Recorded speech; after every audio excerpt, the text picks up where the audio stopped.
টি-20তে কোহলিকে ছাড়িয়ে রেকর্ড গড়লেন বাবর আজম। আন্তর্জাতিক টি-20 বিরাট কোহলিকে ছাড়িয়ে অন্য কীর্তি গড়েছেন পাকিস্তানের ক্রিকেটার বাবর আজম। টি-20তে 50 ইনিংস খেলার সবাইকে ছাড়িয়ে গেছেন বাবর।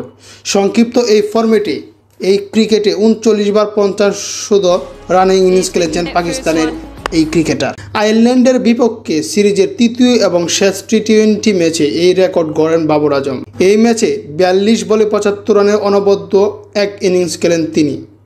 এতেই টি-20 বিশ্ব রেকর্ড গড়লেন বাবর। আইরিশদের বিপক্ষে পাকিস্তানের সিরিজ শুরু হওয়ার আগে এই রেকর্ডটি নিজের করে রেখেছিলেন ভারতীয় তারকা বিরাট কোহলি।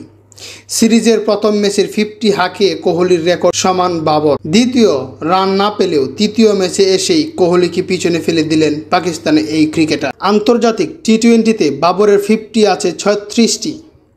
এছাড়া 3টি 50কে সেঞ্চুরিতে রূপ দিয়েছেন তিনি, যে কারণে বাবরের 50 বা 50 রানের ইনিংস হয়ে দাঁড়িয়েছে 39টি। অপরদিকে কোহলির 50 37টি, এর সঙ্গে রয়েছে সেঞ্চুরি আছে ভারতের এই টপ অর্ডারে। সে হিসেবে কোহলির 50 অনূর্ধ্ব ইনিংস আছে 38টি। এই তালিকায় শীর্ষস্থানে আছেন ভারতীয় ক্রিকেটার রোহিত শর্মা, তার 15 ইনিংস আছে 34টি। এছাড়াও আর কারো রেকর্ড আছে কিনা আপনারা চাইলে কমেন্টসে লিখে যেতে পারেন।